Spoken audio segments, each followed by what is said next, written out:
Assalamualaikum semua. Hari ni saya nak kongsikanlah cara saya buat telur dadah daun selasih. Okey, jom kita tengok caranya.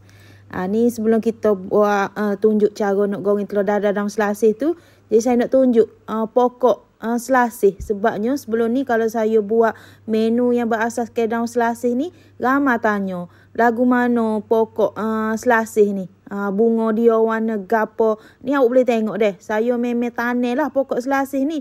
Sebabnya saya suka masak menu atau menu Thai yang berasaskan kata daun selasih. Jadi kena tanam deh. Jadi bila tanam tak perlu nak beli dah. Jadi hari ni kita nak buat telur dadah letak daun selasih. Memang sangat sedap deh. Ni kita pecah ke telur. Telur tu tak kisah nak berapa biji pun. Lepas tu masuk ke sohikai. Nak sedap lagi kita tambah ke serbuk perasa. Lepas tu telur kita ni kita kacau macam biasa. Macam kita nak buat, nak goreng telur dadah biasa tu deh. Tapi kena kacau sampai dia berbuih lah. Tujuan kita kacau telur kita ni berbuih supaya telur dadah kita tu bila kita goreng dia gebu. Sebab tu kita kena kacau dia ni ataupun kocak deh. Kocak dia sampai dia berbuih. Tu nampak dah dia buih gitu. Lepas tu tambahlah bahan-bahan yang lain iaitu bawang merah, cili padi untuk rasa pedas. Ni daun selasih. Daun selasih ikut nak banyak mana. Macam daun selasih tadi kita ambil tu kita potong lah. Potong kata potong 2, potong 3 gitu deh. Supaya kata tak ada lah besar sangat. Lepas tu kita gaul ke sebati. Bila kita tengok ke macam saya ni banyak sangat daun selasih, telur tu kurang. Jadi boleh je kita tambah telur pula deh. Bagi kata balance lah dengan daun selasih tadi. Ni kita nak panaskan minyak. Minyak ni kalau nak goreng telur memang kena betul-betul panas. Sampai kita tengok dia berasak tu.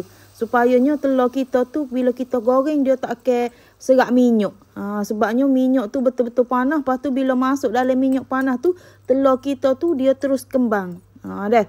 Lepas tu kita biarkan bahagian bawah tu biar dia masuk. Kalau boleh api tu jangan besar sangat lah bila kita dah masuk ke telur. Sebab telur ni dia agak tebal sikit. Jadi kita kena bagi dia betul-betul masuk dengan api yang kata jangan besar sangat. Guna api sederhana lah. Masa kita nak mula-mula panaskan minyak tadi, api besar pun tak apa. Bila dah minyak panas boleh pelihkan api. Lepas tu biarkan bahagian bawah dia tu betul-betul masuk. Barulah kita terbalik ke telur kita ni. Ni biar dia nampak, kita nampak dia warna atau keperangan gitu. Baru sedap kita makan. Sebabnya dia telur kita ni dia jadi garing. Dah. Ni kita biar dulu bahagian bawah ataupun sebelah dia tu masuk pula. Api pun sama juga, jangan guna api besar. Sebabnya kalau dia hangit, bahagian hangit luar sahaja. Bahagian dalam tu dia tak masuk, dia lembek. Jadi pandailah kawal api tu deh. Supaya bahagian dalam telur tu dia masuk sekata. Ni kata telur dadah kita ni sudah pun masuk. Bau dia sangat wangi. Sebab bau daun selasih tu.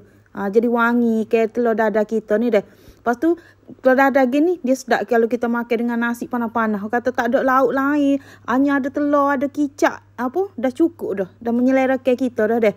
Okeylah, kepada yang dah menonton video saya ni, saya harap jangan lupa subscribe, like, komen dan share video saya. Okey, terima kasih semua.